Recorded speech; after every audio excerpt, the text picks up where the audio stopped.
Welcome to WWE Locker Talk, episode 4, the show WWE Everything Past, Present, and Future.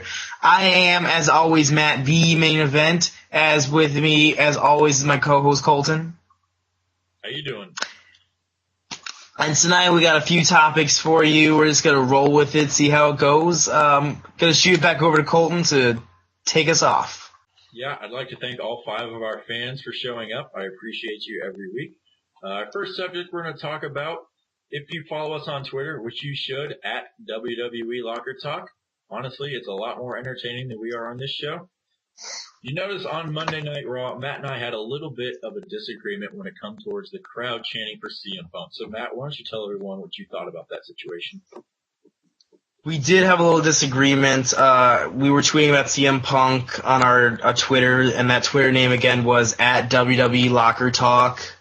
And we talked about CM Punk, and I feel that CM Punk was a great wrestler. I love what he did, but I feel like WWE did a poor job at closure with this topic. They didn't explain anything that happened, and it's the same thing basically. Take any sitcom, take How I Met Your Mother, for example, let's say mid-season 5.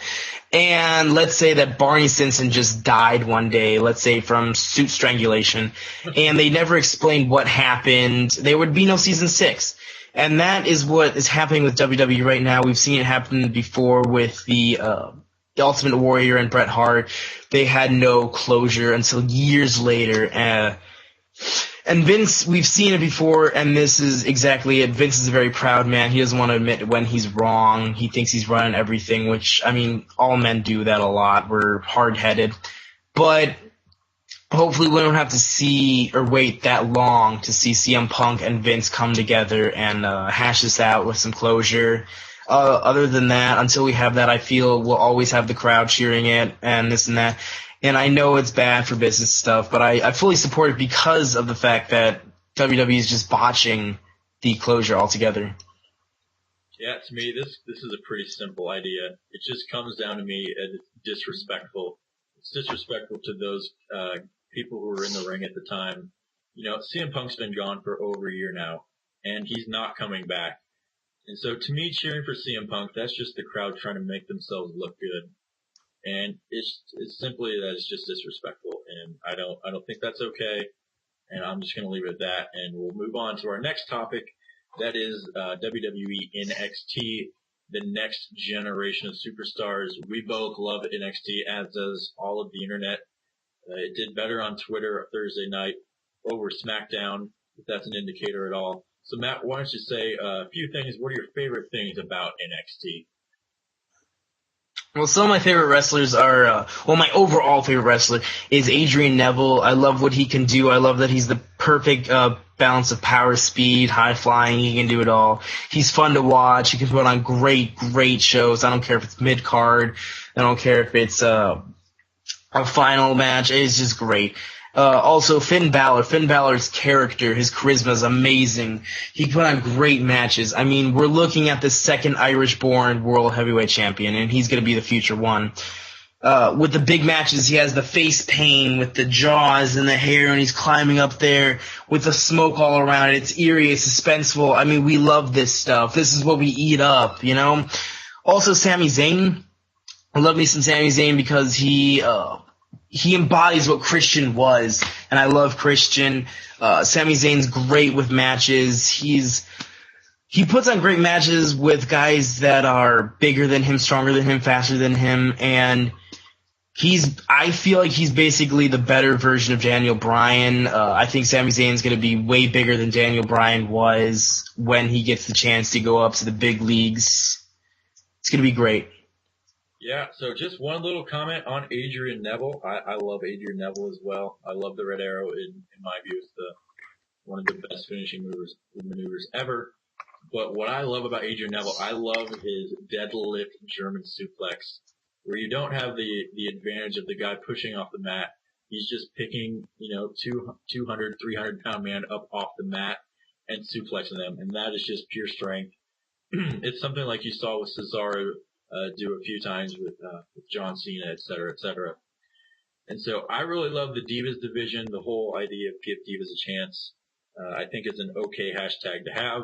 as long as it's directed at the divas that deserve it, a Charlotte or a Sasha Banks, or everyone's favorite huggable diva, Bayley.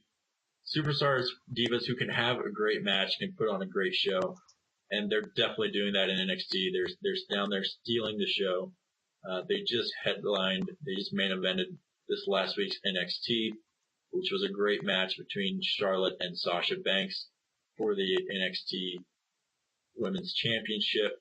Also, it's been a little diluted lately, but the tag division as well. I am huge on Enzo Amore and Big Cass. To me, as was mentioned on another show, they're kind of like the New Age Outlaws were back in the Attitude Era. Their promos at the beginning of the match just has the entire crowd in the palm of their hands chanting along with every single word that comes out of Enzo's mouth. They really are, as they say, they are the realest guys in the room, and they are in no way SAWFT soft. And so, yeah, I love those guys. I love the Divas division, as well as the main cast of guys. I feel like they all have a great chance to contribute on the main roster. And hopefully, once they're all gone, we get another crop of great wrestlers that come up.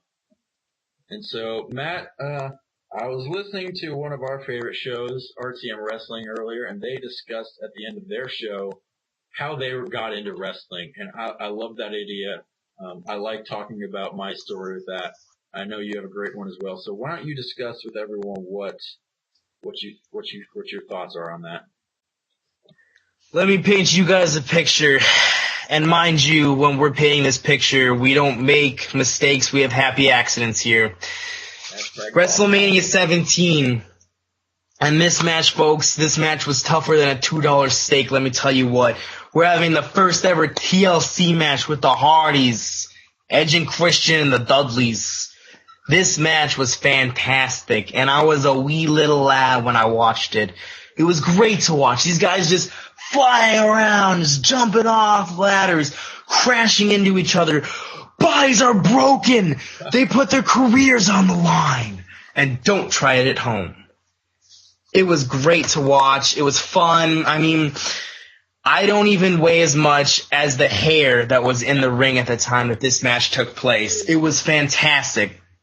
And this was great also because these types of matches gets the maybe non-believers of WWE into it because they feel like, okay, yeah, cool.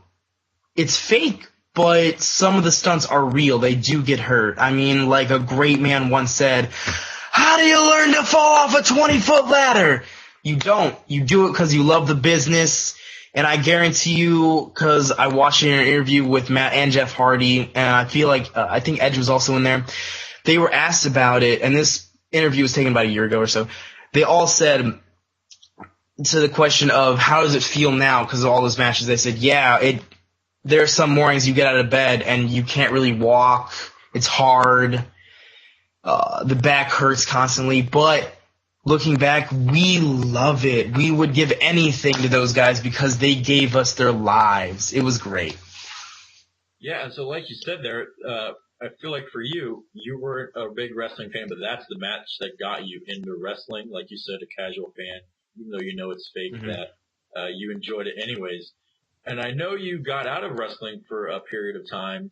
And so what made you get out of wrestling, and two, what brought you back into it, like you said with that original match? Well, I feel like at the time I got out of it because I was smaller and all the matches weren't like that, and I wanted to just see the hardcore and everything like that, and I feel that's what got me out of it. And then what got me back into it is I met my co-host Colton, and this was 7 years ago, I think, or so, 8 years ago.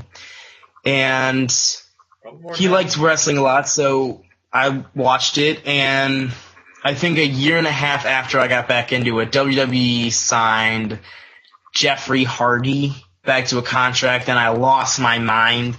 And the last true time, like the last legitimately true time I yelled at my TV during a wrestling match was when the Hardys went back together after John Cena and Triple H went through a gauntlet for the tag team championships, and it was I think it was a battle royal, was it? And the Hardys were down against another team, and I was screaming on my TV, and they finally won it. First time in, I don't know, 6 years or so that they held it. It was a great moment for me. Yeah, not to correct you, but John Cena and Shawn Michaels, not Cena and Triple H. But yeah, that's a great story.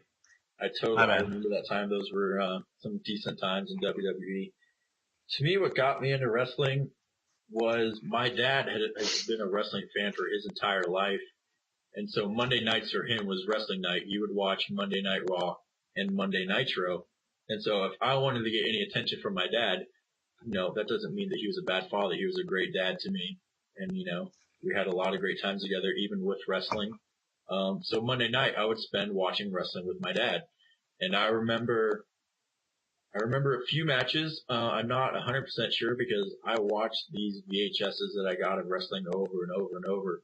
And so I'm not really sure what I saw live in person the first time or what I watched over on the VHSs, but I remember vividly watching The Rock and Mankind in the I Quit match that's famous now for Mick Foley taking 20, 30 chair shots to the head. And I remember even then thinking, wow, that seems a bit excessive, even though I was 5 years old at the time. And then right after that, I remember The Rock versus Stone Cold at WrestleMania 15. An all-time great match. I loved The Rock. The Rock was my guy. And I was really disappointed that he lost the match because to me back then, everything was real. I was so young that I didn't know that it was fake, which it obviously is. And I believed all the storylines and all that. And so to me, that's what really got me into wrestling, and I've missed very few Monday Night Raws since, just a few here and there, but I've been a fan since then. I didn't have really a big falling out like I feel like a lot of wrestling fans. I kind of stuck with the ship through the really good times and the bad, so yeah, that's my story. So would you say you're more of a Stone Cold fan now than a Rock fan that you've grown up? Yeah, I would say that. At the time, I was such a big Rock fan. I took it very, very personally when he left and went to Hollywood because he was my guy. I love seeing The Rock no matter what, whether he's a good guy or a bad guy. And so it hurt me when he left. And so I feel like I still hold a little bit of a chip on my shoulder even to this day, even when he came back recently. I tried really hard to hate him, but, he's The Rock. He's very charismatic, and so it's really hard to hate him, but I still tried to do so because a little bit I still felt hurt that he had left me as a wrestling fan behind, I guess. And wouldn't you say that's really a special time in every kid's life, every young wrestling fan's life, that you have that moment of everything's real, like the storylines are real, the wrestling's real. That's a very special time. That ranks right up there with believing in Santa Claus. And then when... You saying Santa's not real? That's for a different topic of a show, but it's right up there with all those special things, and that really breaks through. If you can stay with wrestling as a kid when you find out it's fake, that's how you know you're in it for life. Yeah, definitely. And so, Matt, I know we've got a few announcements of a few shows going, so why don't you tell everyone what we got up on the docket here? Coming to a YouTube near you. Hopefully. This Saturday. Not today. Saturday the 14th is our special. The 14th, yes. Yeah, next week, 14th. Anyway, Saturday the 14th, coming to a YouTube near you. A special Locker Talkapalooza! We have not decided on the official length, however, of it, but we are going to follow our requests from numerous fans and do a longer podcast talking about a lot of things. You're going to hear us ramble a lot. You guys want the longer podcast until you actually hear us do a longer podcast. Mark my words. However long really we ramble, we're going to run through probably about 5 to 10 topics depending on how long the show is. So that's going to be fun. Comment, tweet us, Instagram us, everything. Don't Instagram us. Tweet us, YouTube us, everything As long as you can contact us and tell us what you want to hear about, because we will be happy to share our vast WWE knowledge about it.